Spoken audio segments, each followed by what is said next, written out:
na área. Escolhemos a Limporte por todo o apoio oferecido, além de uma entrega completa da documentação exigida por nós. Isso nos dá muita tranquilidade. Nessas horas, experiência conta muito. E a Limporte está no mercado há mais de 20 anos. Então foi uma escolha de confiança. Os serviços de limpeza, jardinagem, portaria e todas as facilidades tecnológicas que nos oferecem realmente são diferenciados. Superou nossas expectativas. Sempre percebemos o cuidado que eles têm não só com os moradores, mas com cada visitante. Toda a equipe é muito simpática e qualificada. Limporte, mais que uma empresa, um novo jeito de cuidar. Acesse nossos canais digitais e conheça soluções que vão te surpreender.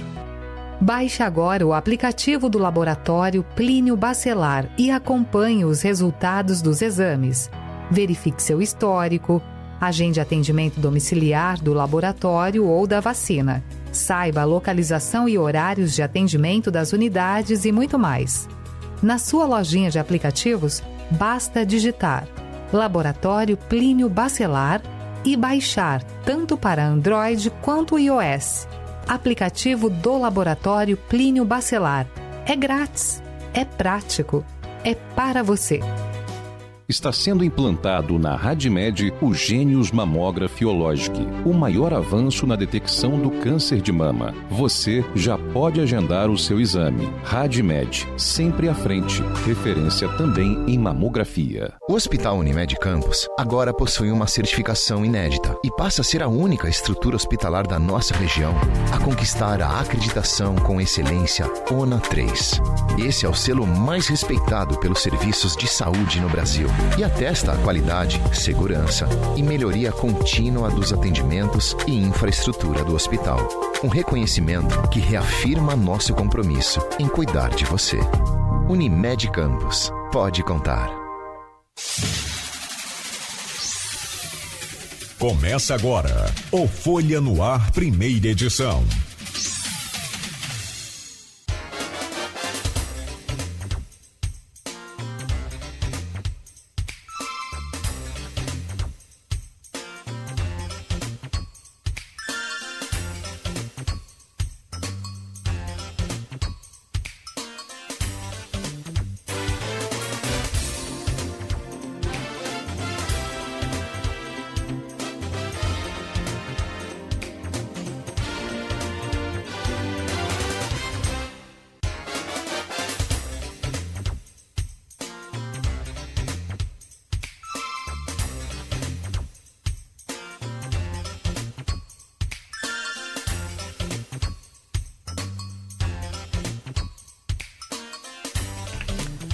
Segunda-feira, 6 de julho de 2026, começa agora pela Folha FM 98,3, emissora do Grupo Folha da Manhã de Comunicação, mais um Folha no Ar. Estamos ao vivo pelo Face, pelo YouTube, pelo Instagram.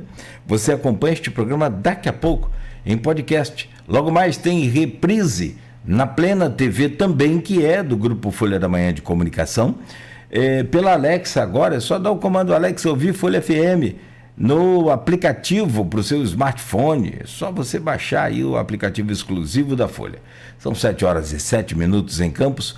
Muito bom dia, sejam todos bem-vindos. Eu sou o Cláudio Nogueira, este é o Folha no Ar e a gente começa com uma previsão do tempo que, segundo o Instituto Nacional de Meteorologia, Campos terá tempo parcialmente encoberto para hoje. Temperatura deve chegar a máxima de 26, mínima de 17 graus. Voltou a esfriar, a tal da onda de frio, né?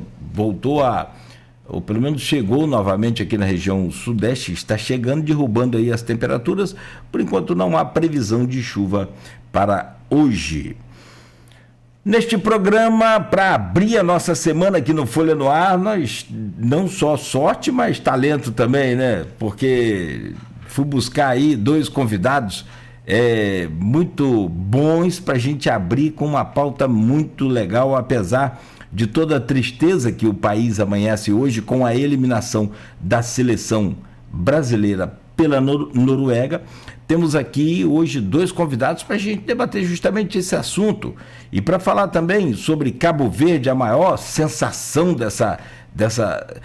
Toda a Copa tem uma seleção que conquista, né, pelo carisma, pelo futebol bonito, pela garra, pela força, pela determinação. Desta vez foi a campeoníssima Cabo Verde, que sai da... Aliás, foi recebida ontem, né? Foi ontem que a delegação chegou de volta, né, Raquel? E aí, foi uma festa. Então, a gente quer entender como que é essa cultura, como que é tudo isso. E, para isso, nada melhor do que uma ex-moradora cabo-verdiana, a nossa querida Raquel Carvalho, é cientista social, está doutorando em sociologia, eu já coloquei lá como doutora, mas é só uma questão de tempo, é pesquisadora do Centro de Estudos Sociais e ex-moradora também de Cabo Verde. É tricolor, sabia, o Wesley? É torcedor... é inteligente, não é ator, meu filho, como é que é? É tricolor, é torcedora também, aí deu uma derrapada, né? Foi lá pro Goitacás, não, tô brincando. É torcedora também do Goitacás, o nosso azulão lá da Rua do Gás, e está com a gente aqui nesta manhã. Te agradecer muito, Raquel, já vou trazer o seu bom dia, mas muito, muito, muito legal poder contar contigo aqui nessa bancada hoje, estamos felizes. E claro, o nosso querido Wesley Machado, que é escritor, membro da Academia Brasileira de Letras do Futebol, é botafoguense, desse aí... Você é americano ou é Goitacás? Roxinho. É Roxinho, boa, também, excelente. Então, a gente vai poder conversar muito sobre futebol, cultura, sobre não só essa questão do destaque do futebol, porque por trás de um destaque do futebol, por trás, né, de uma boa estrutura psicológica, de um elenco, você tem toda uma história, né, de cultura e de base de formação também dessas pessoas. Como é que é essa estrutura? A gente vai entender com a Raquel Carvalho, que morou em Cabo Verde. E, assim, pelas imagens, é um arquipélago fantástico, né? Formado por 10 ilhas. É lindo, lindo. E tem tudo muito a ver com o Brasil. Aliás, o Brasil tem uma influência muito grande naquela cultura daquele povo, em nomes de mercados com novela, que a Raquel estava informando aqui. Não vou revelar nada, ela que morou lá, ela que vai contar toda essa história pra gente. Então fique aí, são 7h12, deixa eu só fazer aqui a abertura do programa e a gente começa rapidamente então esse bate-papo com vocês. No oferecimento de Proteus, serviços de saúde e medicina ocupacional, qualidade certificada ISO 9001-2015, Unimed Campos, cuidar de você, esse é o plano. Laboratório Plínio Bacelar e vacina Plínio Bacelar, cuidando bem de tudo que te faz bem, e também de Radimed Diagnósticos por Imagem, sempre à frente, imagem de primeiro mundo, sempre para apresentar a você o melhor resultado. São 7h12. Destaques do jornal Folha da Manhã, aqui no impresso de hoje. Na capa do jornal, no impresso do final de semana, né, que roda hoje também, Paz de 36 pontos à frente para primeiro e segundo turno a governador. Há 3 meses da urna, ex-prefeito do Rio mantém larga vantagem. Em segundo lugar, Douglas Ruas em empate técnico com Garotinho. Ao Senado, Bené, Crivella, Canela e Pedro Paulo lideram. Bacelar é alvo de outra operação, é alvo outra vez com Adilcinho e Pôncio. Nova fase da unha e carne, destaque também aqui no portal folha1.com.br. Inclusive, na capa da Folha, ele com a Bíblia na mão, Rodrigo Bacelar, ex-presidente da Alerj, foi transferido para presídio federal. Com ET, estação de tratamento de esgoto, Saraiva Campos avança em saneamento. Está aqui na capa do jornal também, inauguração da estação de tratamento de esgoto do Parque Saraiva. Suspeito de manter mãe em cárcere, filho é preso. Em destaque no jornal Folha da Manhã, Presidente reeleito Sérgio Borges foi empossado na direção do Sindipetro NF em solenidade nesta quinta-feira passada, tá? E conduzirá a entidade ao mandato 2026-2029 pela luta da categoria petroleira. São destaques aqui do portal folha1.com.br. Agora, jovem de 18 anos é morto e outros 2 ficam feridos em ataque a tiros em Guarulhos. Grave acidente deixa 2 mortos e crianças feridas na campus Itaperuna. Americano conquista a Taça Santos Dumont em jogo contra o Resende. Vitória de 2-1, né? E o americano leva então o primeiro turno da Série A do Campeonato Carioca, Série A2. Bené lidera o Senado, seguida de Crivella, Canela e Pedro Paulo. Na Plena TV, Conexão Aguiar chega para unir televisão e oportunidades. Campos é derrotado pelo União Central na Série C do Carioca. Ih, Wesley, deu ruim pro Roxinho. Puxa vida. Nas quartas de final e vai enfrentar o Tigres do Brasil, jogo de ida, e volta valendo aí o acesso. Faetec abre inscrições para 15 mil vagas em cursos e lei autoriza a remoção de veículos abandonados em vias públicas de São João da Barra. Brasil perde para a Noruega por 2-0 e está fora da Copa. 2-1. 2-1. Esse gol ali foi igual garfo em pote de açúcar, né? Vale nada. Mas vamos lá.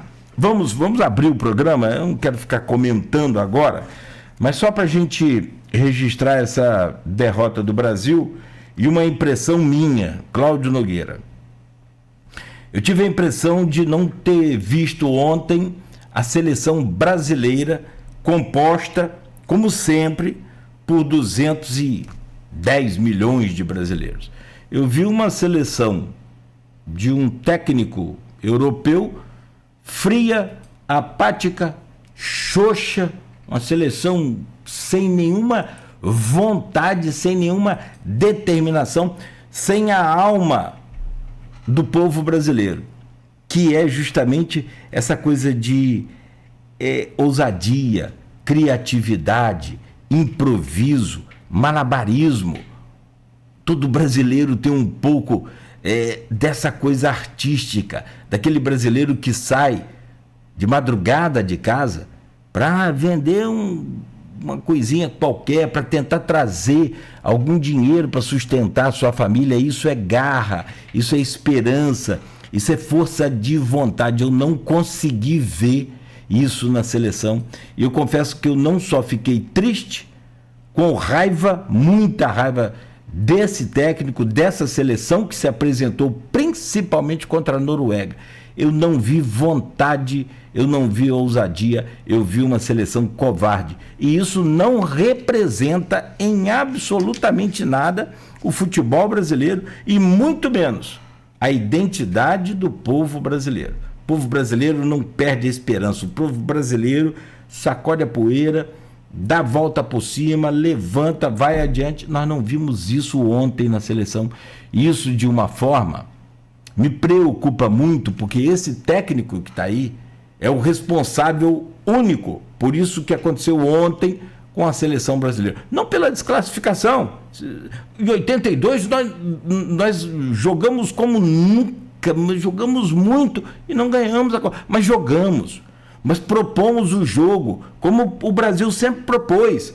Nunca em 2 linhas de defesa tão recuada quanto nem Lazzaroni, que foi um dos técnicos mais retranqueiros da história da seleção, talvez, teve uma seleção tão apática, tão retrancada, tão xoxa como essa seleção brasileira de ontem.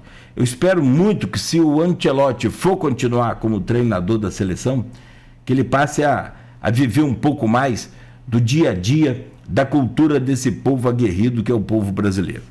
Espero muito, porque desse jeito que a seleção jogou ontem, não foi a desclassificação que me deixou triste, foi a frieza, a covardia da seleção que me deixou irritado. Gente, 7h19, esquece essa opinião, esquece esse comentário, eu tinha que comentar isso, tinha que falar, e não sou dono da verdade, mas aqui no Folha no Ar, quem manda são os entrevistados, e é por isso que eles estão aqui. Raquel Carvalho, que prazer te receber, que alegria, uma campista com um talento enorme, não foi representada pela seleção brasileira ontem, eu tenho certeza, ela pode falar, se ela se achou, fique à vontade, mas eu confesso que você também é uma dessas brasileiras, mulheres, como, né, a gente sabe, da luta dobrada, triplicada da mulher. Ela é campista, é formada em Ciências Sociais pela UENF, é torcedora do Fluminense, do Goitacás, doutoranda em Sociologia Política na Universidade de Coimbra, Portugal, por isso que tem a ligação com Portugal também, e pesquisadora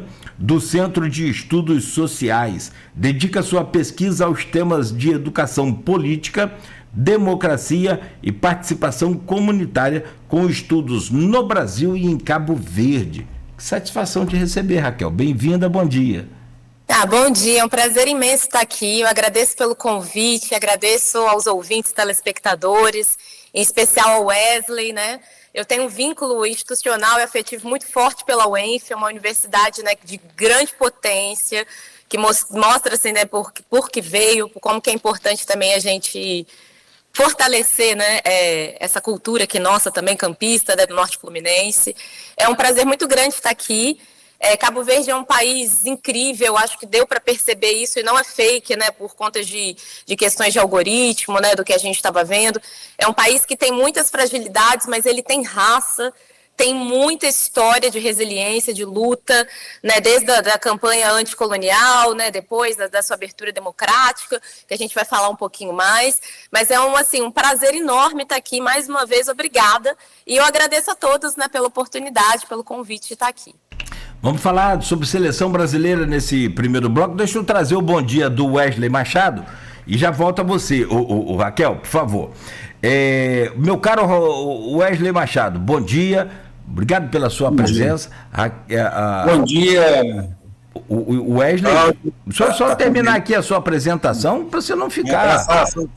Você é outro talento da nossa terra também, não é assim não, meu camarada. Escritor, membro da Academia Brasileira de Letras do Futebol, também pesquisador da arte do futebol, né? Um cara interessado em promover, sobretudo aí, a história do futebol brasileiro, né? Não só nos seus canais e seus grupos, mas como um todo na sua vida. Wesley, bom dia, bem-vindo. Agora sim. Bom dia, Cláudio, bom dia, Raquel.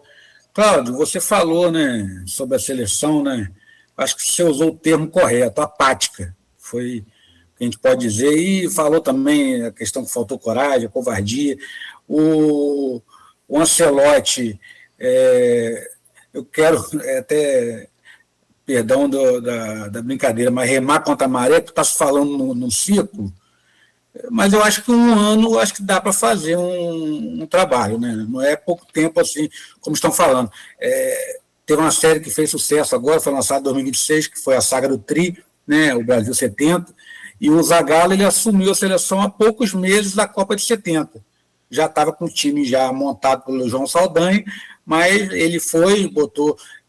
É até brincadeira você comparar, né? Que tinha Pelé, tinha Tostão, Rivelino, Jairzinho. O pessoal brinca que tinha vários camisa 10, né? Todos eram camisas 10 dos seus clubes, e na seleção teve que mudar de posição. Tostão foi jogar hoje a gente chama de falso 9, né? Foi jogar mais na frente. O que faltou ao Brasil também, eu penso que foi alguns jogadores, como, por exemplo, Matheus Pereira, muitos cobraram que não estava na seleção. Claro, podia também não render, né? Mas algumas convocações. Ontem eu fiquei estudando, depois do jogo, eu botei no YouTube para ver os lances, né? Rapaz, não sei se alguém percebeu, quando aquele Everson, né? Acho que é Ederson, o número 2, que foi convocado para o lugar de Wesley. ele entra, não sei se abre um espaço ali, porque o Bruno Guimarães estava marcando, e já tinha entrado o Neymar, já tinha entrado o Danilo Santos, e a gente toma o gol ali. E depois também tem uma parada, não, já tinha tido a parada técnica, né? Ali a gente vai para cima, tem a chance aquela que o goleiro, que também foi uma defesaça, né? Foi até uma jogada de Danilo com o Hendrick e tal, a bola encobriu o goleiro e conseguiu tirar. E aí o gol perdido do Hendrick. Então são vários fatores, acho que aqui a gente não pode fazer bode expiatório, botar a culpa em ninguém, todos falharam, desde os jogadores, o técnico, e também botar a responsabilidade na CBF também, que estava realmente uma bagunça também, troca de técnico. Aí sim a gente pode avaliar essa questão do ciclo, né? Que várias trocas de técnico não era efetivado, técnico interino, enfim, mas como o Raquel falou, se o Brasil fosse, e era, né, como resiliente, eu estava conversando com ela, como o Cabo Verde foi, né, de ir atrás. O Brasil só foi jogar quando levou 2-0. Aí Neymar deu pontapé, levou cartão amarelo. Tudo bem, ali faz parte do jogo mesmo. Ele bateu o pênalti, fez o gol de pênalti. Tem gente falando que seria melhor Neymar começar jogando para bater aquele pênalti, né? Aí no futebol a gente não pode levar em conta. Mas agora é lamentar ficar mais 4 anos aí com o Lancelotti, já tem contrato, né? Ou não sei se eles vão querer mudar. Mas o que me entristece, Cláudio e Raquel, eu tenho uma filha de 11 anos, a minha de 17 viu o jogo ontem, sentou no sofá com eu e minha esposa, a mais nova estava fazendo outras coisas, tal, mas assim, antenada para saber o resultado. Quando ela soube, ela falou que está muito triste, porque eu colecionei figurinha com ela, enfim, ela tem 11 anos, então quando que ela vai ver o Brasil campeão? A outra já tem 17. A gente viu, né? Eu vi 94, vi 2002, meu pai viu 70, mas a gente se entristece mais por causa das crianças. Eu vi um vídeo hoje de uma pessoa falando disso. Elas sentem muito. Eu lembro de 90, quando o Brasil saiu nas oitavas para a Argentina, eu senti muito. Aí passei a torcer para Camarões. A gente estava até conversando antes, o que a gente vai torcer. Sempre tem uma sensação, né? E agora eu penso em torcer para Marrocos, a Raquel já sabe quem que ela pensa torcer. A gente pode falar dessa questão de colonização depois, mas eu gosto de Portugal, eu gosto, não só por causa do Cristiano Ronaldo, eu acho que tem bons jogadores ali, Nuno Mendes, tem alguns jogadores que eu acho que tem qualidade. Vamos falar de futuro daqui a pouco. Me permita aqui só falar com a Raquel, para trazer primeiro a impressão dela. Ela conhece, gosta, e assim, Raquel, esteja à vontade, né, para misturar, e eu percebi, mesmo conversando pouco tempo com você, que você faz isso com muita habilidade de misturar essa cultura, essa sociologia dos povos dentro dos comentários de futebol, que eu achei fantástico da sua parte aqui, em 10 minutos de conversa. Fique à vontade. Eu quero saber o que você achou da seleção brasileira como um todo nessa competição, desde o primeiro jogo lá, que a gente empatou com o Marrocos, até aqui, onde ontem perdemos para a Noruega por 2-1. Olha, fiquei bem triste, né? Ontem foi um dia triste, porque eu estava confiante, de certa forma. A gente tem acho que o brasileiro tem disso, né? Então a gente vai tentando ver essa felicidade que o futebol traz. Mas eu acho que vou pegar um recorte, né? Já também falando um pouco da nossa idade, eu acho que se a gente for pegar e concatenar bem, 94 foi um ápice incrível para a nação brasileira e para a vizinhança, para a comunidade, para o senso de comunidade. A gente vive uma sociedade hoje muito diversa, muito diferente.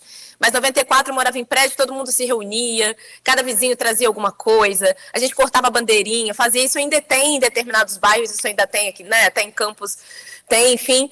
Mas esse amor da solidariedade que o futebol traz, de 94 para cá, eu acho que a gente está perdendo. E a gente está perdendo por diversas possibilidades também, que eu vejo que está relacionado, né, com com essa nova forma midiática, porque a internet ela é positiva, mas ela também pode ser bastante comprometedora, né? Quando a gente coloca a aparência, quando a gente coloca o prêmio, como a gente coloca, né, a meritocracia em cima desse senso de coletividade, desse senso, né, de pertencimento. Então, assim, primeiro perpassa pela nossa blusa verde e amarela, que nós somos brasileiros, a gente precisa criar e fortalecer esse vínculo de unidade, né, de nação, mas acho que os nossos jogadores, eles precisam ter mais garra, ter mais desprendimento também, ter mais, como que eu posso dizer que eu senti muita falta, né? Quem vai pegar quem vai bater o pênalti? Por que eu fiquei esperando o Vinícius Júnior? Eu acho que o Brasil inteiro ficou, né, esperando. Então, assim, quem vai pegar para fazer? Então, a gente via muito isso nos Ronaldos, no Ronaldinho, a gente viu muito isso, né, também, né, nessa possibilidade do Kaká, na liderança também, né, quando a gente teve, quais foram os nossos, né, capitães, né, também da seleção, o que eles representavam para a gente.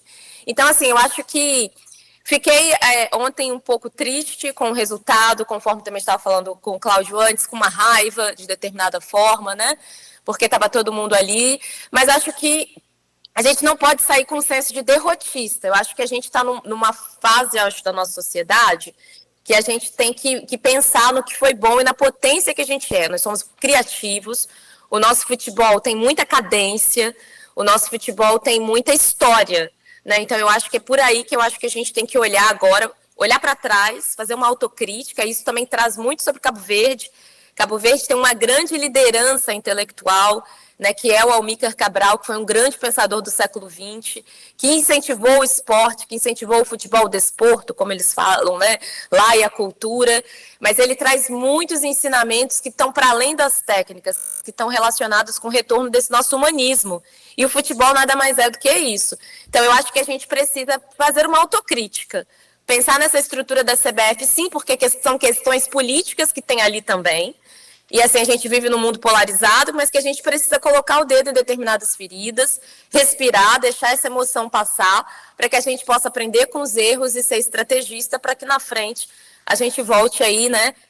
Acho que a gente ainda honra, tá? A nossa blusa, mas ainda com muitas questões aí que perpassam também por essa liderança, né, desses jogadores atuais. Acho que a gente tem que dar uma remodelada aí na forma como a gente está se pensando como sociedade, como que a seleção ela é um espelho também, né, da nossa sociedade atualmente. Deixa eu perguntar a você, meu caro Wesley, e volto com você, Raquel, também com a mesma pergunta. Como que vocês viram? Porque assim, você falou um negócio muito interessante. Eu quero falar de ciclo, mas só para reforçar aqui, não esquecer, não passar muito. O Wesley falou um negócio legal. E qual outro técnico, em qual outro momento? Eu faço futebol há 200 anos no rádio, joguei futebol, quis jogar futebol, né? É diferente de jogar. E assim, pô, a gente vive esse mundo do futebol desde que se entende por gente. E eu não me lembro em nenhuma outra competição. Aliás, o Brasil é famoso por não fazer grandes eliminatórias. Vai sempre capengando, tombando para chegar aliás, nunca fez boas eliminatórias, pelo menos, né, na década de 2006, eu acho que foi bem, mas acabou. Não ganhou nada, não é? Vamos colocar assim, nos títulos nós não tivemos eliminatórias boas. E aí tem um outro detalhe. Nós não, e o técnico, como você disse, teve um ano é um tempo bem razoável para se conseguir trabalhar. A minha pergunta para vocês dois, eu começo com você, depois com a Raquel, sobre a questão do técnico. É fato de que a gente precisa passar por uma reforma geral no futebol brasileiro. Eu tenho uma crítica muito contundente quanto a isso. O quadro de arbitragem nosso é muito ruim, a CBF tem um calendário ridículo, bizarro, tem uma série de erros. Mas vamos falar de técnico.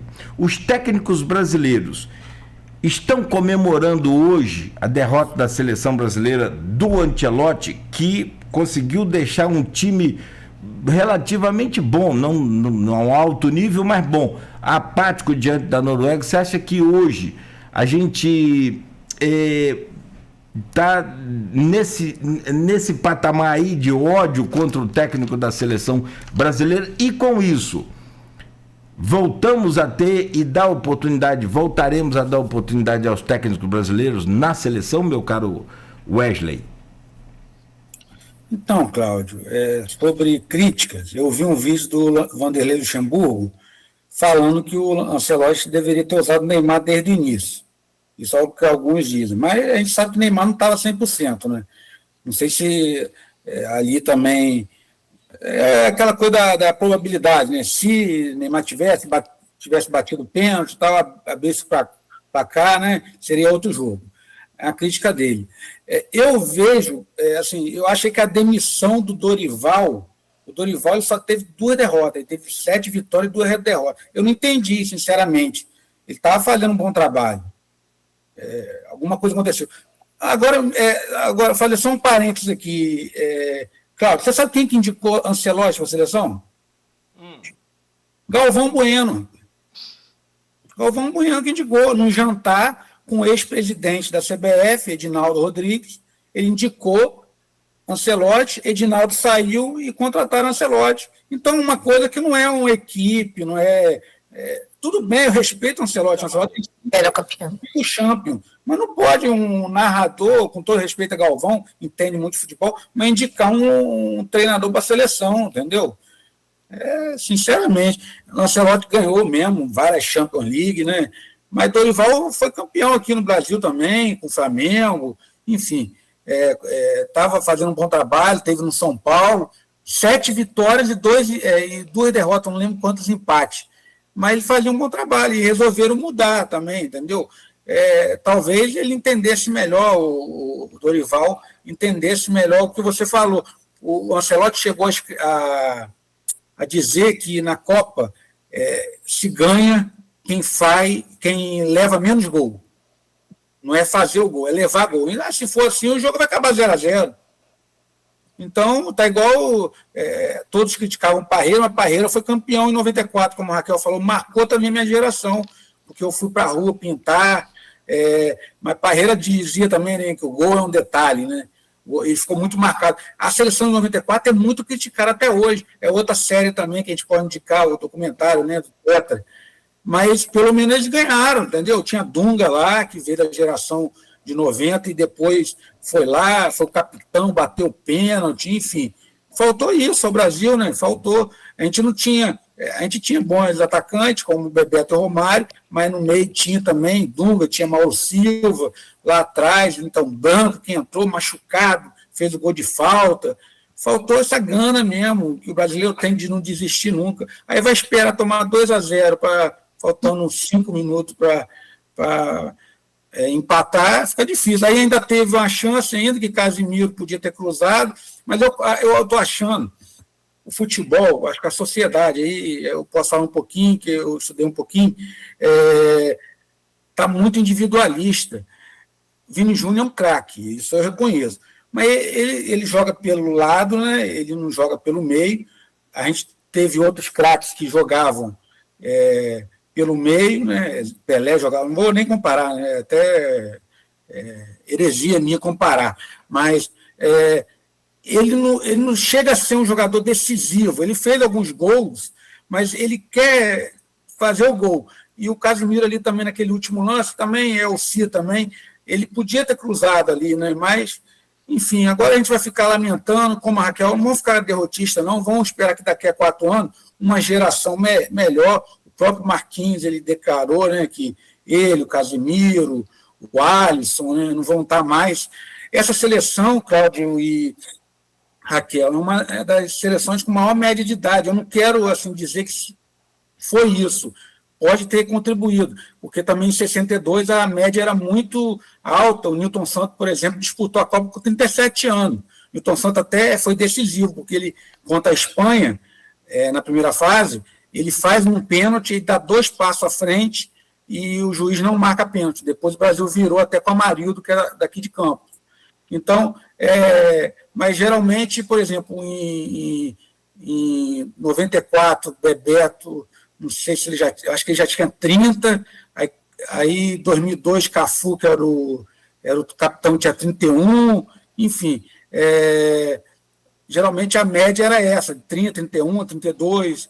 O Neymar, se ele se cuidasse, ele daria até para mais uma Copa. 38 anos, você vê Messi, está com 39. Está com 31, né? Então, é isso. O próprio Modric também, enfim. Raquel, deixa eu fazer a mesma pergunta a você. A importância de um técnico brasileiro na seleção brasileira e a diferença de um técnico europeu na seleção brasileira. De que forma você acha que a cultura brasileira, essa coisa de o que o brasileiro ele não desiste nunca, acabou de dizer o Wellington. O que você acha que isso pode ter influenciado ou não na personalidade da seleção de Carlo Ancelotti? Olha, vamos para os detalhes, né? Quando as seleções estão entrando, e tem um momento que eu acho um dos mais bonitos, que eu acho que emociona todo mundo, que é cantar o hino nacional. O Ancelotti canta o nosso hino com garra. Repara bem lá, ele sabe cantar o nosso hino bem. Eu acho que perpassa por aí.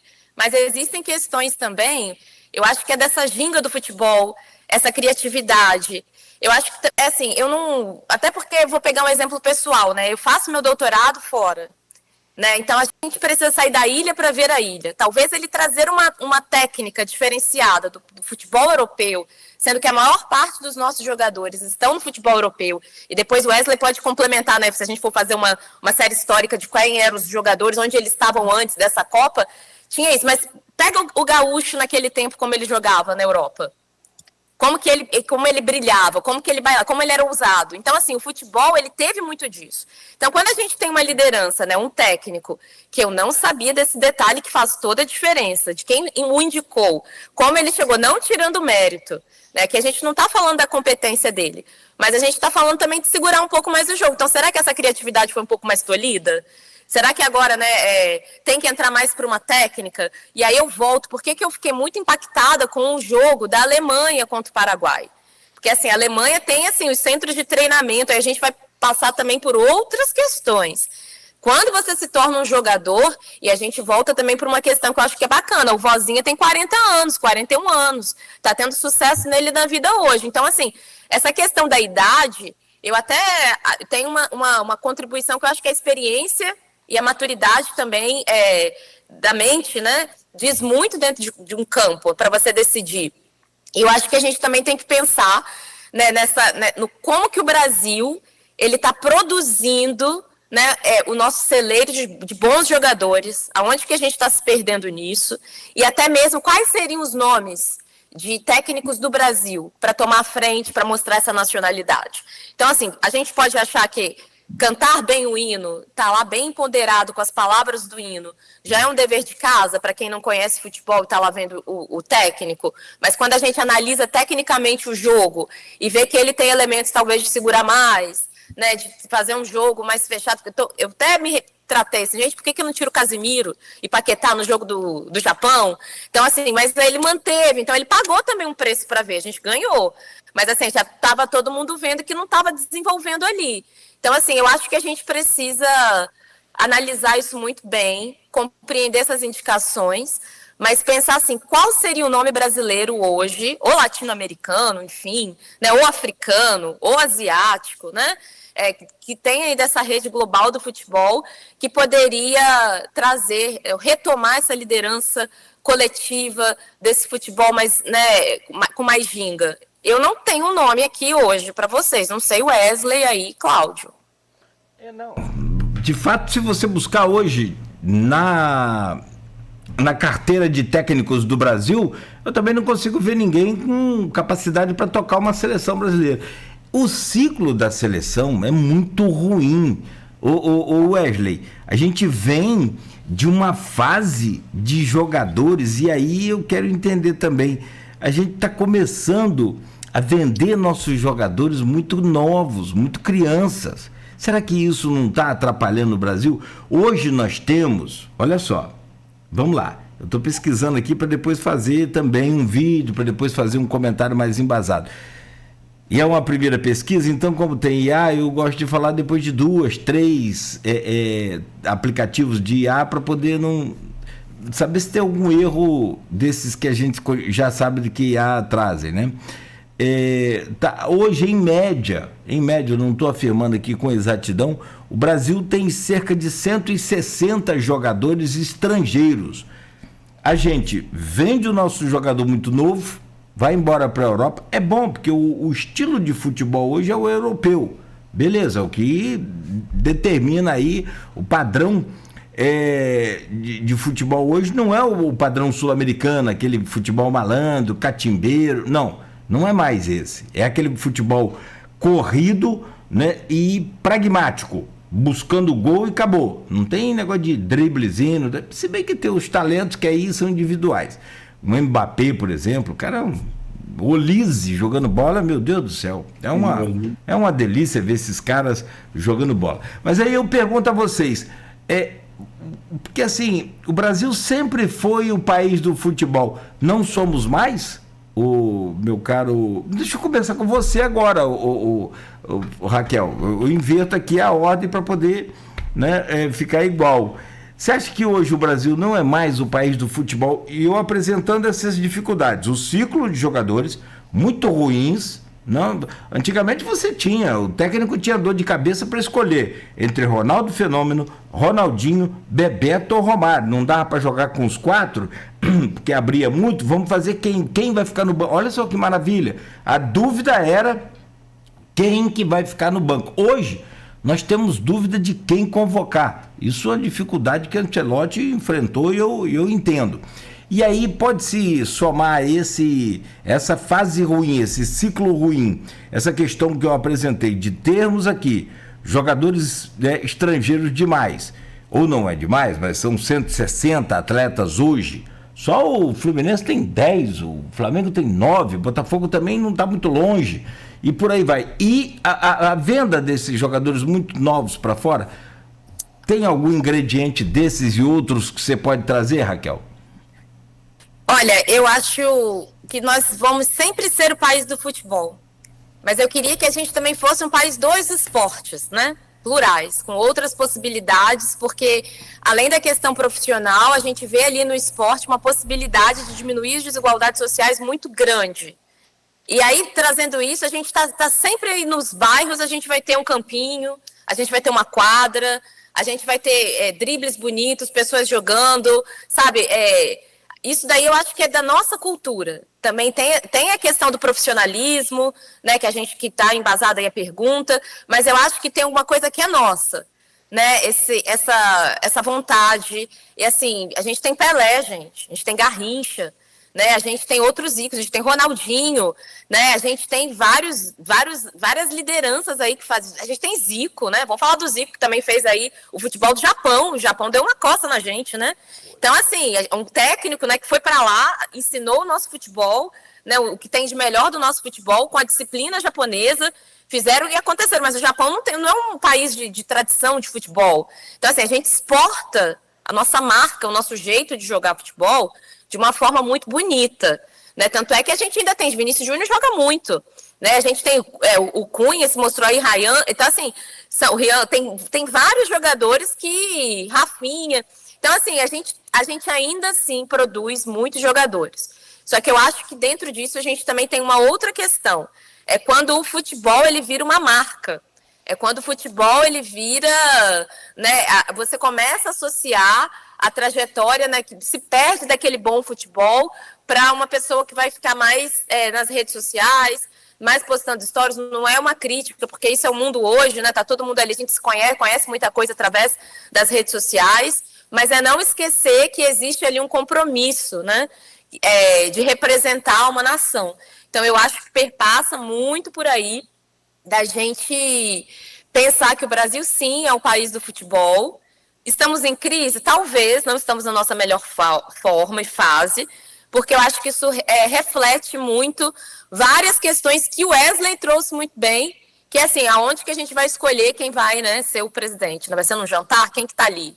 Quem quer, né? Então, assim, quem são as pessoas que estão escolhendo, que estão se afastando cada vez mais dos desejos do povo para estar ali pegando grandes marcas, né, outras questões ali que não refletem, né, o que a gente conhece de um futebol que era muito bem também representado pelo Sócrates, né? Não podemos esquecer disso. Sim. Só para passar para você, Wesley, se somos ou não ainda o país do futebol, tem muita coisa a ser acrescentada aí nessa geração Neymar para a gente comentar. Mas vamos lá, eu pergunto a você, meu caro Wesley, somos ainda o país do futebol? Somos o país do futebol, não somos o país do melhor futebol atualmente.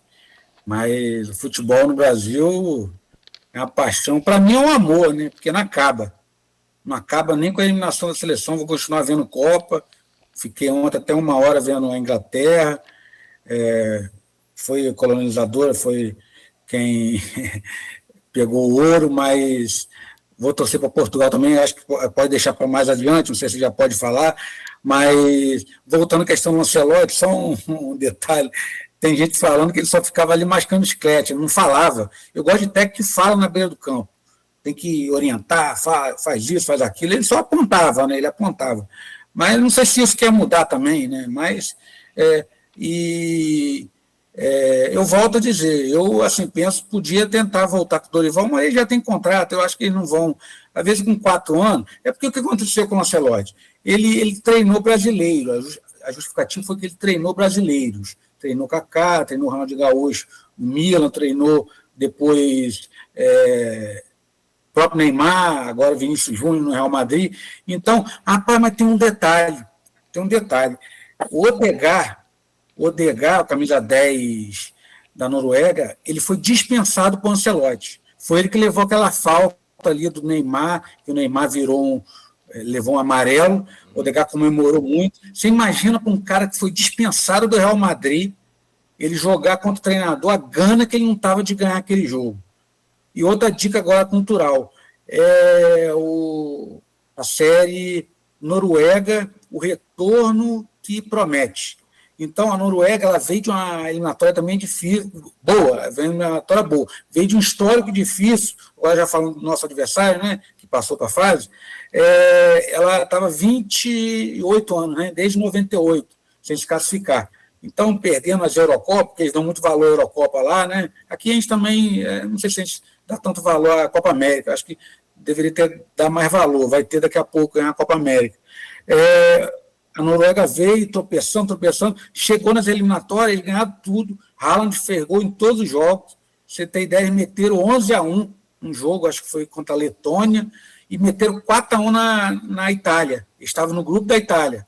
Então, quem diz, tem gente que fala que perdemos para a Noruega, que não tem tradição, pode não ter tradição, assim, de nunca ter sido campeão, mas era a seleção difícil. Até rolou uns memes aí nas redes sociais do Haaland, né? O pessoal com medo dele, aquele grandão, louro e tal. Ele é engraçado, que ele não comemora direito, ele dá risada, né? E ele até falou, né? Perguntaram as chances da Noruega contra o Brasil, ele falou pequena. Eu achei que foi ironia dele. E, enfim, perdemos por causa da empáfia.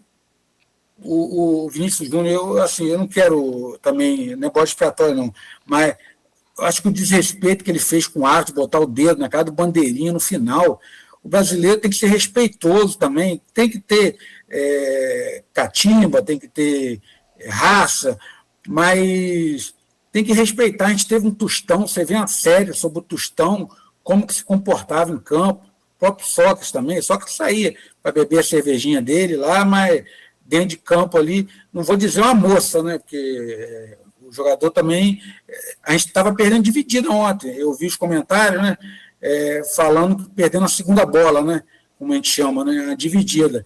Tem que ser firme, mais leal, entendeu? Um time firme, mais leal. E agora preparar aí para a Copa América, vai ter alguns amistosos, né, mas eu acho que eles vão ficar com o Ancelotti mesmo. Quem sabe, né? Vamos ver, está se falando muito em renovação, né? Sempre que perde, o Ryan foi muito bem, O Hendrick, apesar de ter perdido aquele gol, foi bem. Eu agora, Cláudio, me permita, Cláudio, eu sou botafoguense, mas o Danilo errou 2 bolas, mas 2 bolas que ele deu ali, quase foi aquela de Casimiro, e outra, foi até o lance que encobriu o goleiro. Poderia ter usado o Luiz Henrique, cara, não entendi porque não usou o Luiz Henrique. Eu entendi. Um jogador decisivo.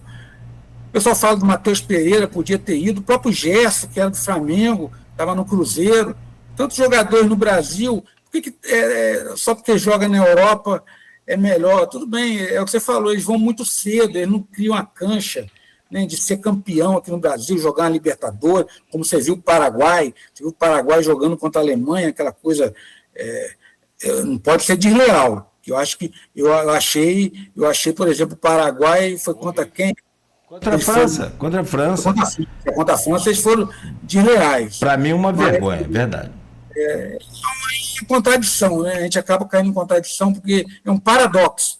Nem tanto ao 8, nem ao 80. Também tem que ser firme a ponto de você assim, manter seu respeito, né? Porque o Brasil respeitou a Noruega, cara. O Brasil ficou atrás e a Noruega tocando bola ali envolveu o Brasil e ninguém dava o bote, né? Eu entendo que esses atacantes, eles geralmente, o Messi joga assim também, sabe? O Messi também não dá bote, mas o Messi, quando está com a bola, ele vai. Você vê o gol que ele fez, que ele saiu chutando, vai, pega o rebote, enfim. Agora, eu não tenho explicação para isso. O que a gente pode falar no segundo bloco sobre o Cabo Verde, que eu estava lendo no livro, né, do Vitor Andrade Melo, que é da UFRJ, é a questão política para eles, né, que tem a questão política e tem a questão do lazer, que acho que a Raquel falou também, que é também um paradoxo também, né? O futebol, ele é social, ele é econômico, ele é político, mas ele é também diversão também, entendeu? E eu acho, agora só para terminar, assim, eu acho que a gente gosta mais de futebol do que os jogadores, do que os dirigentes, do que o técnico. A gente gosta mais, o torcedor gosta mais. Carlos Drummond de Andrade falou isso. O torcedor que mais sofre. A gente torce muito, como é que fala, acredita, tem esperança, e parece que os jogadores não estão tão envolvidos como a gente, entendeu? Não, acho que é por aí também. Gente, são 7h56, eu preciso fazer um intervalo e a gente enxugar aqui as lágrimas, porque, poxa, é claro, né, a gente, eu tenho alguns vídeos lá no meu canal, muito bem desde o começo, falando que tá tudo errado, bem antes daquela cerimônia, que pelo amor de Deus, eu não posso falar aqui, aquela cerimônia da convocação. Você viu, Raquel, a cerimônia da convocação da seleção brasileira, aquela bizarrice que foi muito feio. Não sei se você tenha visto e gostado, vou respeitar. Eu não vi. Graças a Deus, você é feliz. Foi a convocação da seleção mais bizonha, mais bizarra que eu já vi. Uma festa mal feita, mal organizada, umas músicas sem nenhuma empolgação, sem nada, e um tal de Vai Brasil, um negócio, assim, olha, virou meme aquilo a semana toda, mas muito antes daquilo, assim, a gente já vinha tendo problemas com o próprio técnico Carlo Ancelotti. Ele falou: eu vou para o Brasil, mas vou quando eu terminar aqui a minha acho que a Eurocopa, não sei o que ele estava fazendo, e tá no Real Madrid, né? E tirar minhas férias. Que ele é um grande técnico, que é um campeão, a gente não tem dúvida disso, que é um estrategista, beleza, ótimo, conhece muito, mas, cara, assim, eu quero entender muito isso, e a gente vai entender agora no próximo bloco o que o técnico de Cabo Verde tem, que a gente, cara, o Cabo Verde perdeu a sua partida contra a Argentina de cabeça erguida, jogando bola de verdade e propondo o jogo até o final. Ontem a gente parecia um gato morto, desculpa a expressão, a gente parecia um gato morto dentro daquele campo de futebol. Não só a gente aceitou o jogo proposto pela Noruega, que para mim eu também tenho vídeo lá, para não falar que eu sou engenheiro de obra pronta, que aí é fácil, né? Aí é mole. Para não falar isso, também criticando essa postura da seleção brasileira, essa coisa assim de a gente não ter o domínio. O futebol brasileiro sempre teve posse de bola. Nós batemos recorde ontem. Aliás, esse ciclo é terrível. Empatamos com Tunísia, perdemos para o Japão, perdemos para a Bolívia. Nós nunca havíamos perdido para a Bolívia, não é isso? Perdeu em 94, 93, né? Mas assim, um negócio. Perdeu lá. Em casa, acho que nunca tinha perdido. Em casa nunca perdeu. Então, quer dizer, e sem contar que esses jogadores que estão aí, lá no vídeo eu falo. Alisson, que aliás ontem foi bem. Para mim não tem nenhuma relação com até essa crítica que eu faço no jogo de ontem. Para mim, a assinatura ali é do Carlo Ancelotti. Ele só joga com quem ele gosta de estar ali pertinho dele, é amiguinho dele ou que já jogou. Então, é o tal da panelinha, que às vezes não dá certo como não deu. Só que aí você não está falando de um time, você está falando de uma seleção, de um país, você está falando de crianças, né, de jovens e adolescentes que apostam a sua vida numa possibilidade, né, como tantos esses que estão lá, né, através do futebol. São 8 horas em Campos. Eu preciso só fechar esse bloco então, para a gente voltar, e aí nós vamos falar com Cabo Verde. Você se considera ex-cabo-verdiana ou ainda é uma cabo-verdiana, Raquel? Porque, assim, não tem como ser ex. Cabo Verde atravessa a gente de várias formas. A cultura daquele povo, o afeto. Não tem como a gente voltar de Cabo Verde diferente. A gente volta melhor, sabe? Pelo jeito sim. Se for através do futebol que a gente viu e representado lá pelo gigante Vozinha, que depois do jogo ainda levantou os jogadores que caíam no chão, desanimados, querendo chorar com a derrota. Ele não deixou ninguém ficar no chão, muito, muito forte. Achei aquilo ali um recado muito forte pra gente, ao contrário do Brasil, de Neymar, que dentro de campo fazendo molecagem, né, com os jogadores da Noruega, aceitando provocações de jogadores da Noruega. Noruega está na 3ª ou 4ª prateleira do futebol mundial. Nós estamos na 1ª. Então, assim, que nível você se compara? Em que nível você se equipara na sua vida, né? Então tem muita coisa errada nessa seleção, que se não mudar, a começar pela CBF, e aí a gente sabe que não vai assim mudar com facilidade, teremos dificuldades. Mas vamos lá, 8 horas 1 minuto, para a gente voltar a falar daqui a pouco as favoritas para o título. E a Inglaterra ontem, que aí sim, você viu, eu não vi, eu estou vendo só os melhores momentos, mas foi um jogo eletrizante. Depois daqueles 2 gatos mortos de Brasil e Noruega jogando bola, que mais parecia o veterano da madrugada, quando tinha lá em Marataízes, lá em Italva, né? Meu amigo Dibes, tinha lá o veterano da madrugada, só jogava acima de 70 anos, o Raquel. Então você imagina como é que era o negócio. Se bem que tem uns velhinhos aí, ó, eu sou corredor, né? Tem que ver os velhinhos de 70 anos passando por mim, minha filha. Falei, o quê? Tô com 55, mas calma aí, o senhor vai pra onde? Falei, então, assim, sem etarismo, claro, evidente. Mas os caras estavam parecendo uns veteranos ontem, daqueles bem cansados. Então, a gente volta para falar de Cabo Verde, o show que Cabo Verde deu, e a gente quer entender que seleção é essa, que história é essa, de onde veio essa superação, de onde vem essa coisa assim de não desistir, de lutar até o final, como a gente se reconhece tanto em Cabo Verde. Vamos entender isso com, né, a participação do Wesley, também, que conhece, que lê sobre Cabo Verde, mas sobretudo com a Raquel, que morou lá e vai passar para a gente um pouco dessa experiência. São 8 horas e 2 minutos, te convido a continuar ligado aqui no Folha no Ar. A gente volta a seguir no oferecimento de Proteus, Unimed Campos, Laboratório Plínio Bacelar, Vacina Plínio Bacelar e Radmed Diagnósticos por Imagem, sempre à frente.